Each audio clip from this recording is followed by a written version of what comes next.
결혼 10년 차. 남편은 항상 말했습니다. 난 너 하나밖에 몰라.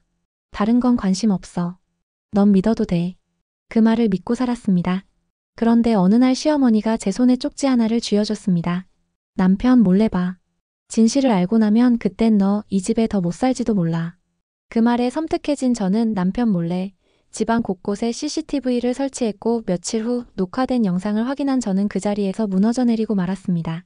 그럼 오늘의 사연 시작하겠습니다. 이거 남편한테 들키지 말고 혼자 봐. 그리고 아무한테도 말하지 마. 시어머니가 건넨 종이 한 장. 찢어진 영수증 뒤에 볼펜으로 휘갈겨 쓴 글씨. 은비야, 네가 봐야 할 건 너희 집에 저녁 9시부터 새벽 2시 사이야. 아무도 없는 줄 알지만 그땐 진짜 얼굴이 나와.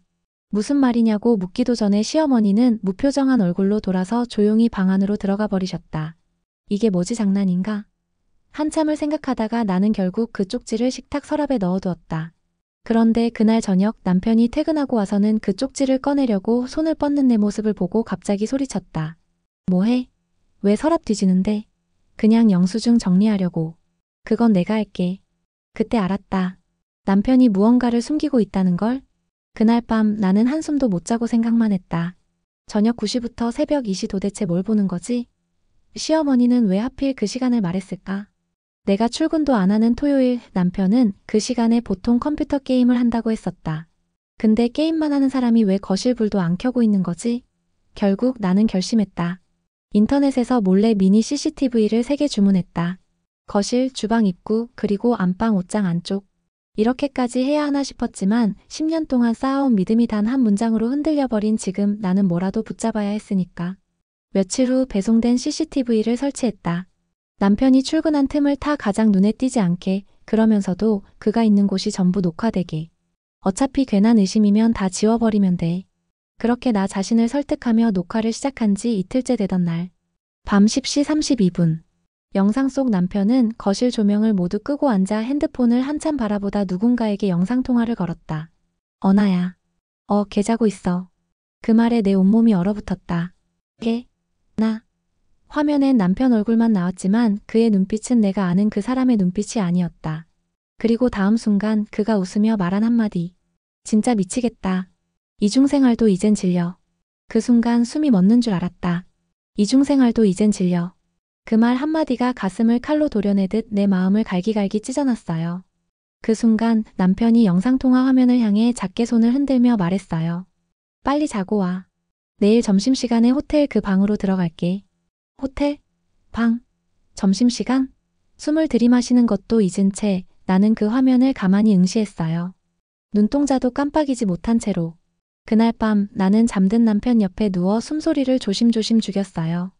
그의 핸드폰은 늘 손 닿는 곳에 있었지만 화장실 간 틈을 타 지문으로 잠금 해제를 했어요. 마치 누군가가 내 등을 밀어주는 것처럼 그 순간은 이상하게 용기가 났어요. 통화 기록, 카톡, 사진첩 전부 지워져 있었어요. 그런데 녹음 파일 하나가 남아 있었죠. 여보, 오늘 그 여자 다시 왔어. 자꾸 찾아오면 귀찮다 했는데 너처럼 순진한 여자는 이런 일 몰라도 되는 거야. 그 순간 손이 부들부들 떨렸어요. 그 여자? 또 다른 여자? 아침이 밝자마자 시어머니 방으로 뛰어갔어요. 문을 벌컥 열자 시어머니는 의외로 차분히 앉아 혼자 책을 보고 계셨어요. 어머니 그 쪽지 왜 저한테 주신 거예요? 시어머니는 책장을 덮고 잠시 날 보더니 씁쓸하게 웃으며 말했어요. 결국 봤구나. 그 여자는 누구예요? 그 여자는 내 결혼식 3개월 전부터 그의 곁에 있었던 여자야. 숨이 막혔어요. 결혼 전부터? 시어머니는 조용히 찻잔을 들어 입을 적시고는 말했어요. 나도 늦게 알았어. 근데 그땐 이미 너랑 약혼 발표까지 끝났더라. 어느 순간부터 나는 내 편이더라, 은비야. 그 말이 너무 따뜻해서 오히려 눈물이 쏟아졌어요. 너 그 CCTV 아직 지우지 마. 더 나올 거야. 걔 그 여자만 만나는 거 아니니까. 그날 저녁 남편은 아무렇지 않게 들어와 내 옆에서 식사를 했어요. 오늘은 무슨 일 있었어? 아무것도. 별일 없었어. 내가 그렇게 말하자 남편은 고개를 끄덕이며 밥을 먹었어요. 하지만 나는 더 이상 같은 식탁 위에 있는 이 사람을 가족이라 부를 수 없었어요. 밤 10시. CCTV에 다시 불이 들어왔어요. 이번엔 거실이 아니었습니다. 안방. 내가 매일 자던 그 침대 옆. 그 옷장 앞. 그 안에서 남편은 검은 가방을 꺼내 무언가를 챙기고 있었고 그 안에 들어있던 물건을 본 순간 나는 그대로 핸드폰을 떨어뜨리고 말았어요. 그 안에 있던 건 호텔 키카드 3장, 다른 여자 이름이 적힌 쪽지, 그리고 내 이름으로 된 통장 사본이었습니다. 호텔 키카드, 다른 여자 이름이 적힌 쪽지, 그리고 내 이름으로 된 통장 사본. 그 세 가지를 본 순간 머릿속에서 불이 번쩍 켜지더라. 이 인간 내 명의로 뭔가 하고 있는 거야. 혼란에 빠져 울고 있을 겨를도 없었어. 통장 사본의 계좌번호를 곧장 적어두고 다음날 은행으로 달려갔다. 창구 직원에게 물었다. 혹시 이 계좌 제 명에 맞나요? 네, 고객님 김은비님 이름으로 되어 있고요. 최근까지도 월 300만 원씩 정기적으로 입금이 있었습니다. 입금자가 누구예요? 직원이 모니터를 넘기며 말했다. 김태진 씨네요. 남편분이신가요? 순간 속이 미쳐버릴 것 같았어. 남편이 내 명의로 계좌를 만들고 매달 그 여자들에게 돈을 보낸 거야. 내 이름으로. 집으로 돌아와 시어머니 방에 문도 안 두드리고 들어갔어. 어머니, 저 지금 무슨 일에 휘말린 건가요? 시어머니는 조용히 말했지. 이제 말해도 되겠지. 서랍 안에서 꺼낸 봉투. 그 안엔 복사된 서류 하나. 혼인 전 재산분리계약서 서명 김은비 김태진어. 이건 결혼식 전날 너 술 많이 취했을 때 걔가 도장 찍게 만들었어. 그걸로 내 명의로 계좌도 만들고 신용도도 너한테 옮긴 거야. 숨이 멎는 줄 알았다. 저 그런 계약한 기억 없어요. 사인도 제 필체가 아니에요. 그러니까 지금부터 네가 싸워야 돼. 은비야, 내 인생 뺏기면 안 돼. 넌 그런 여자 아니야. 시어머니가 내 손을 꽉 잡았어. 넌 내 며느리기 전에 사람이야. 내가 널 지킬게. 그날 밤 CCTV 영상엔 새로운 장면이 찍혔다. 남편이 우리 안방에 낯선 여자를 데려와 들어오는 모습. 그 여자는 태연하게 내 화장대를 뒤적이며 말하더라. 이제 은비랑은 깔끔하게 정리해. 이 집은 내가 더 잘 쓸 수 있을 것 같거든. 남편은 그 말에 기분 좋은 웃음을 지으며 내 베개에 누워 담배를 피웠다. 더는 못 참았다. 다음 날 변호사를 찾아갔고 시어머니는 내게 조용히 USB 하나를 건네주었다. 이 안에 2년치 통화 녹음이 들어있어. 걔가 날 뭐라 부르는지 넌 직접 들어봐. 나는 고개를 끄덕이며 속으로 대뇌었어. 이젠 내가 널 지울 차례야. 변호사 사무실. 책상 위에 올려둔 USB, 그리고 계약서 사본, CCTV 영상 일부 캡처. 변호사는 한참을 자료를 훑어보다가 한숨을 푹 내쉬며 말했어요. 이건 거의 사기 수준이네요. 이 계약서 자체가 무효 가능성 높습니다. 그 말을 듣자 묶여있던 가슴이 조금은 풀렸어요. 그리고 이 CCTV 영상, 내연관계 입증 증거로도 충분해요. 진짜 이혼할 수 있겠죠? 네. 단 확실하게 갈 길 가셔야 돼요. 감정 섞지 말고 서류로 끝장 보자고요. 집에 돌아오는 길 갑자기 전화 한 통이 걸려왔어요. 여보, 나 오늘 저녁에 회식 있어서 늦어. 그 말에 웃음이 나더군요. 그래, 내 회식은 항상 여자인 거 알아. 하지만 이번엔 나도 준비가 되어 있었죠. 응, 나도 오늘 저녁 약속 있어. 중요한 만남이라 그 순간 남편이 약간 당황한 기색으로 말했어요. 그래? 누구랑? 변호사랑. 순간 정적. 곧바로 남편이 전화를 끊었어요. 그날 밤 시어머니는 내 방에 조심히 들어오셨어요. 은비야, 나 이 집 나가려고 해. 왜요? 어머니가 계셔야 제가 힘이 돼요.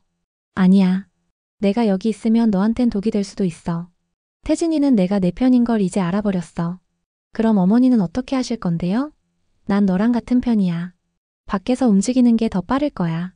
며칠 후 변호사와 함께 남편의 계좌 흐름 추적 동의서를 법원에 제출했고 내 명의로 되어 있던 그 수상한 계좌들도 전부 조사에 들어갔어요. 그중 하나, 내 이름으로 된 계좌에서 빠져나간 거액이 남편 내연녀 명의의 부동산 계약서로 들어갔다는 사실. 이걸로 충분해요. 변호사의 말에 고개를 끄덕였죠. 그날 밤 남편은 아무것도 모른 채 내가 차려둔 식탁에 앉아 된장국을 먹으며 말했어요. 요즘 왜 이렇게 조용해? 뭔가 찜찜하게 말 안 하고 있지? 응. 근데 곧 말하려고. 우리 이혼하자. 뭐? 숟가락을 내려놓는 소리. 남편의 눈동자가 일그러졌죠. 이혼? 네가? 나는 조용히 서류를 꺼내 탁자 위에 올려놨어요. 내 명의로 만든 계좌, 그 안에 빠져나간 돈들, 그 돈으로 내가 사준 부동산. 다 조사했어. 야, 너 미쳤냐? 지금 뭔 짓을 한 거야? 아니, 이제부터 정상적인 짓을 하려고. 남편은 손으로 테이블을 탁 치며 말했어요. 그깟 계약서로 날 이기겠다고? 웃기고 있네. 계약서가 문제가 아니야. 이 집에서 너처럼 이중생활한 사람이 더 이상 가족이라 말할 자격이 없어. 남편의 얼굴이 점점 일그러졌고 나는 아주 또렷하게 말했다. 이혼은 내가 당하는 게 아니라 내가 당하는 거야. 현관벨이 울렸다. 낮 2시. 배달도 없고 약속도 없던 날. 모니터를 켜보자 카메라 화면 속엔 낯선 여자의 얼굴이 떡하니 박혀 있었다. 똑, 똑똑. 김은비 씨 맞죠? 열어주세요. 말 좀 합시다. 차갑고 비꼬는 듯한 말투. 하지만 그 얼굴은 어딘가 낯익었다. CCTV 거기 나왔던 그 여자다. 문을 열지 않았더니 그 여자는 내 이름을 정확히 부르며 문 앞에 메모지를 붙였다. 말 안 하면 당신이 잃을 것도 많을 텐데요? 메모 끝엔 내 주민번호 일부가 적혀 있었다. 소름이 끼쳤다. 그날 밤 시어머니에게 모든 걸 말씀드렸다. 그 여자 저희 집까지 왔어요. 주민번호도 집 주소도 어떻게 알고 시어머니는 말없이 내 손을 꼭 잡았다. 얘가 이젠 선을 넘었네. 걔가 이혼 막으려고 별짓 다 할 줄은 알았지만 저 경찰에 신고해야겠죠? 신고는 내가 할게. 넌 더 이상 흔들리지 마. 그 여자 내 선에서 정리하마. 며칠 후 변호사에게 그 여자의 신상 정보를 넘겼다. 변호사는 내게 조용히 말했다. 내연녀 명의의 부동산은 남편이 당신 이름으로 허위 계약서 쓴 후 불법 대출 끌어다 사준 거예요. 즉 불법 증여이자 명의도용입니다. 그러면 처벌 가능하다는 거죠? 물론입니다. 이건 형사고소로도 연결됩니다. 이제는 남편만이 아닌 그 여자까지 포함된 전면전이었다. 그리고 며칠 뒤 이혼 조정 1차 신문일. 법원 안에서 마주한 남편의 얼굴. 당황함과 억울함과 분노가 뒤엉킨 표정. 그 옆에 변호사 없이 나타난 그는 여전히 나를 만만하게 보는 듯했다. 야, 네가 날 어떻게 이기려고? 법이 다 내 편인 줄 알아? 아니, 증거가 내 편이야. 조정실 안에서 나는 차분히 모든 걸 진술했다. 녹음 파일, CCTV 캡처, 계약서, 사본, 은행 거래 내역. 남편이 제 명의로 계좌를 개설해 내연녀에게 자금을 지속적으로 송금했고 그녀 명의의 부동산을 불법으로 구입한 사실이 있습니다. 조정위원이 조용히 고개를 끄덕였다. 남편은 그제야 손을 떨며 소리쳤다. 그건 어머니가 시킨 짓이야. 순간 조정실 안이 얼어붙었다. 시어머니는 조용히 자리에서 일어나 차분히 말하셨다. 제가 시킨 건 하나입니다. 제 며느리를 지켜달라. 그게 무슨 죄입니까? 조정실에서 시어머니가 단호하게 말하던 그 순간 남편의 얼굴은 마치 어린애처럼 울 것 같은 표정이었어요. 그 여자가 내 옆에 오래 있었고 엄마도 그거 알고 있었잖아. 너 이젠 그 입 닫아라. 시어머니의 목소리는 단호했죠. 내가 은비한테 모든 걸 넘기기로 한 이유 너 아직도 모르냐? 집으로 돌아온 후 시어머니는 내게 조용히 말씀하셨어요. 이 집 원래 4명이었고 몇 달 전부터 4명이로 이전해놨어. 그 인간이 무슨 짓을 할 줄 알고. 어머니 진짜예요? 진짜지. 이 집은 이제 내 거야. 그 순간 나는 숨이 턱 막히는 줄 알았어요. 고맙고 죄송하고 억장이 무너지는 기분이었죠. 하지만 그 고마움도 잠시. 다음 날 내 핸드폰으로 낯선 번호가 떴어요. 김은비 씨? 나예요. 윤채린. 그 이름. 바로 그 여자였죠. 이제 그만해요. 이혼 소송이고 뭐고 전부 없던 일로 하자고요. 태진 오빠 진짜 상처 많이 받아요. 정신 차리세요. 그 사람 저한테 똑같이 말했어요. 당신이 상처받을 거 아니냐고요. 채린이라는 여자는 그 후에도 몇 번이고 전화를 걸었어요. 음성도 남겼고 문자도 보냈고 심지어 협박도 했어요. 이혼 성사되면 당신도 무사하지 못할 거예요. 너도 입 싹 닫고 조용히 살아. 그게 내 인생에 좋아. 그러다 결국 내 회사 앞까지 찾아왔어요. 퇴근하려다 건물 앞에 서 있는 여자를 보고 심장이 내려앉는 줄 알았죠. 오, 김은비 씨 생각보다 차분하게 살고 있네. 주변 사람들이 쳐다보는 걸 아랑곳하지 않고 그 여자는 소리쳤어요. 내가 이긴 거야. 그 사람은 날 선택했어. 당신은 버려졌다고. 참았어요. 웃으며 말했죠. 아니요. 그 사람은 선택하지 않았어요. 그냥 책임을 안 졌을 뿐이죠. 집에 돌아와 이 상황을 시어머니께 다 말씀드렸어요. 시어머니는 조용히 일어나 책장 안쪽에서 커다란 서류 봉투 하나를 꺼내셨죠. 이 안에 있는 거 너무 오래 묵혀놨다. 이제 쓸 때가 된 것 같아. 이게 뭐예요? 태진이 내 명의로 돼 있던 해외 계좌로 빼돌린 돈들 내역이야. 세금 한 푼도 안 내고 그 여자랑 쓰려고. 나는 입을 틀어막았어요. 숨이 안 쉬어질 정도로 충격이었죠. 이걸 지금까지 왜 안 쓰셨어요? 그땐 그럴 때가 아니었으니까. 지금은 은비, 네가 나를 가족이라 불러줬잖아. 그거면 충분하니까 이젠 내가 너한테 다 돌려줄게. 서류 봉투 안에는 상상도 못할 자료들이 들어있었어요. 해외 송금 내역, 내연녀 이름으로 개설된 외국계 은행 계좌 그리고 남편이 위조한 내 서명으로 만든 문서들까지. 내 이름이 도배된 문서들 사이로 내가 모르는 은비가 살아 있었던 거예요. 이걸로 형사고소 가능한가요? 변호사는 말없이 고개를 끄덕였어요. 그런데 더 강력한 수단이 있어요. 뭔데요? 공론화입니다. 네. 당신이 원한다면 기자회견을 열 수 있어요. 피해자로서 입장을 밝히는 거죠. 망설였어요. 정말 그럴 필요까지 있을까? 하지만 그날 밤 남편이 집 앞에 찾아와 문 앞에서 소리를 질렀어요. 야, 김은비. 너 이러고도 사람 구실하겠냐? 내가 얼마나 참았는지 알아. 참은 사람은 나였어. 문을 열진 않았지만 그 말은 분명히 들릴 만큼 뱉었어요. 다음 날 나는 변호사와 함께 기자회견을 열었어요. 작은 컨퍼런스룸. 기자들 앞에 선 나는 처음으로 내 목소리를 냈어요. 안녕하세요. 김은비입니다. 저는 10년 전 김태진 씨와 결혼했고 그동안 그 사람은 이중생활과 경제적 학대를 저질러 왔습니다. 기자들이 술렁였고 내가 꺼낸 증거 하나하나에 플래시가 터졌어요. 제 명의로 계좌를 개설해 수억 원을 송금했고 그 돈은 그의 내연녀 명의의 부동산으로 이동되었습니다. 이 과정에서 저의 서명이 위조됐습니다. 지금 이 시간에도 그 사람은 피해자인 척 살고 있습니다. 그러나 진짜 피해자는 저였어요. 기자회견이 끝나고 나서 시어머니가 전화를 주셨어요. 은비야 잘했다. 넌 이제 누구한테도 숨을 이유 없어. 어머니 이렇게까지 하는 게 맞을까요? 맞고 또 맞지. 그 사람들 너를 아주 우습게 봤던 거야. 그리고 그 다음 날 그 여자가 내 회사 로비에 또 찾아왔어요. 이번엔 혼자가 아니었어요. 아기를 안고 있었죠. 은비 씨 나랑 얘기 좀 해요. 이 아이 태진 오빠 아이예요. 사람들이 쳐다보는 가운데 나는 단 한마디로 끝냈어요. 그럼 법원에서 뵙죠. 출생증명서 꼭 챙겨오세요. 그날 이후 사무실 근처를 서성이는 그 여자의 그림자가 자꾸만 눈에 밝혔다. 회사에서도 나를 향한 시선이 달라졌다. 그 김은비 씨 아니야? 남편이랑 그 내연녀랑 아이까지 대박하지만 난 고개 들고 다녔다. 부끄러워야 할 사람은 내가 아니라 그들이니까. 며칠 후 남편의 변호사라는 사람에게 연락이 왔다. 상대 측에서 아이가 남편의 친자임을 주장하고 있습니다.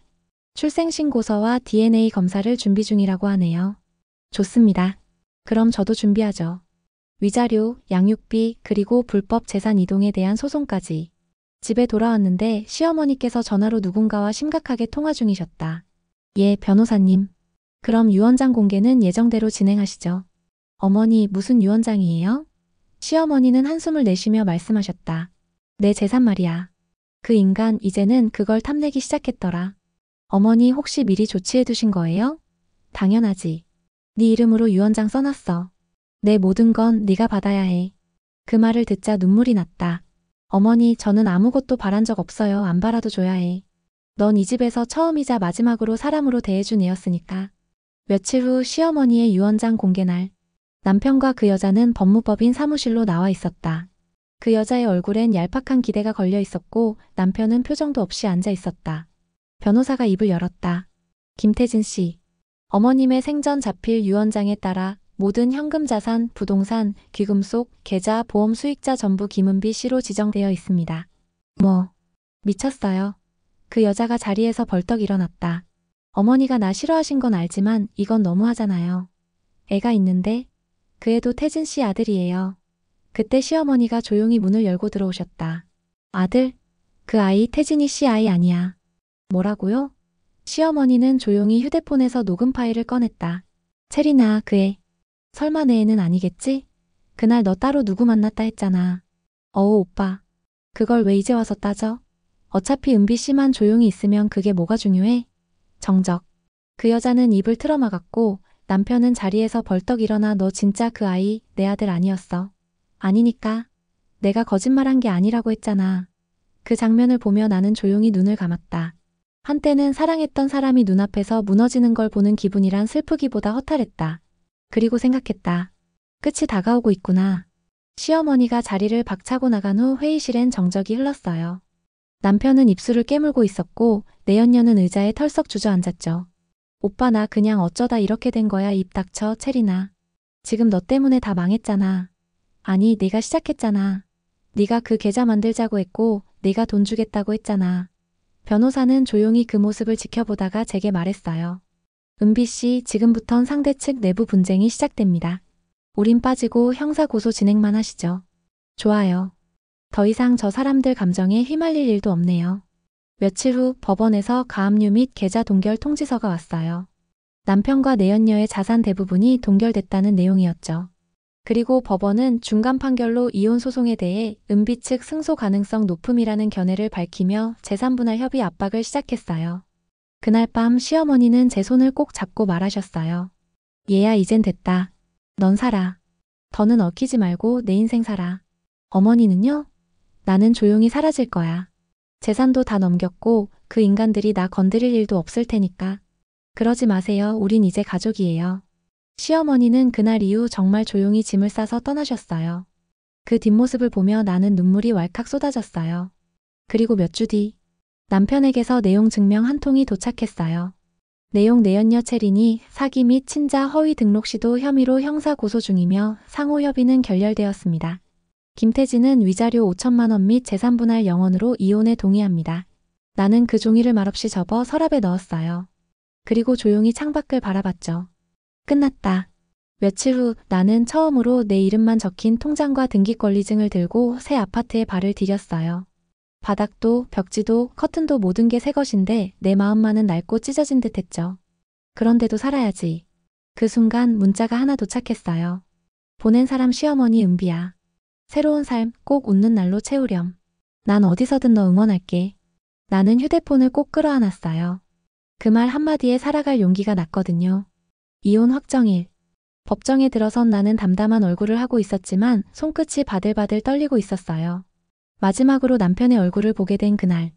그 사람은 더 이상 내가 알던 남편이 아니었죠. 초췌하고 거칠고 무너진 자존심 위에 앙금만 남은 얼굴이었어요. 판사가 정리된 목소리로 말했어요. 혼인 파탄에 있어 피고의 책임이 크며 위자료 5천만 원 지급, 재산분할 청구 없음. 이혼 성립을 인정합니다. 그 순간 숨을 참고 있던 나는 크게 숨을 내쉬었어요. 감사합니다. 법정을 나와 계단을 내려오는데 갑자기 누군가 내 손을 잡았어요. 은비야. 남편이었어요. 나 그땐 그냥 잠깐 흔들린 거였어. 흔들렸던 게 아니라 사람 인생을 망가뜨린 거야. 나는 고개를 똑바로 들고 말했어요. 이제 당신 인생엔 나란 이름 남기지 말아줘. 그가 눈을 피하는 걸 보고 나는 더는 미련 없다는 걸 깨달았어요. 며칠 뒤 시어머니에게서 소포 하나가 도착했어요. 은비에게 라는 손글씨가 적힌 상자. 그 안엔 작은 상자와 편지 한 장이 들어 있었어요. 내 딸 은비야. 세상이 아무리 너를 흔들어도 넌 흔들리지 않더구나. 그 강함을 사랑했고 그 고운 마음을 존경했단다. 이 집도 이 통장도 이제는 진짜 내 것이란다. 내가 준 게 아니라 네가 받을 자격이 있었던 거야. 작은 상자 안에는 한옥집 등기권리증과 함께 금고 열쇠 하나가 있었어요. 이건 어디 있는 금고지? 생각하던 중 그 주소가 적힌 쪽지가 나왔고 바로 다음날 그곳을 찾아갔죠. 작은 시골집. 무너진 담벼락 뒤편 창고 안에서 금고 하나를 찾았고 열어보니 그 안엔 작은 반지 상자와 옛날 흑백 사진들 그리고 도자기 속에 감춰진 통장 몇 권이 들어 있었어요. 통장 안엔 은비 명의로 된 정기예금 수억 원이. 이걸 다 나한테. 나는 그 자리에서 무릎을 꿇고 울었어요. 며칠 후 그 집은 작고 따뜻한 북카페가 되었어요. 어서 오세요. 어떤 책 찾으세요? 나는 그렇게 새로운 나로 살기 시작했어요. 이제 누구의 아내도 누구의 며느리도 아닌 나로서요. 그리고 그날 창밖을 바라보며 조용히 웃었어요. 이젠 진짜 나답게 살게요. 고마워요, 어머니. 여기 책 직접 고르신 거예요? 네. 조용한 분위기라서 참 좋네요. 그 남자의 얼굴을 보는 순간 가슴이 쿵 내려앉았다. 낯설지 않은 눈빛. 어릴 적 그 누구보다 따뜻했던 단짝 친구. 설마 지우? 그가 천천히 고개를 들고 나를 보며 웃었다. 은비야, 정말 너였구나. 중학교 시절 유일하게 나를 가난하다고 놀리지 않았던 아이.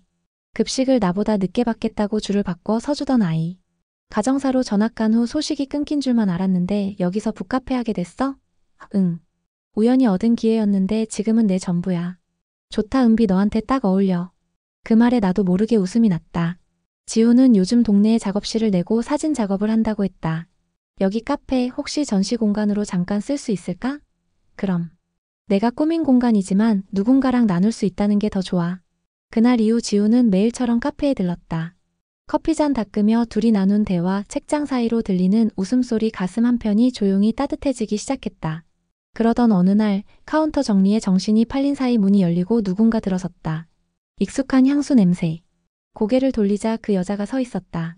채린이. 그녀는 예전과는 전혀 다른 얼굴로 수척한 모습으로 나를 바라보고 있었다.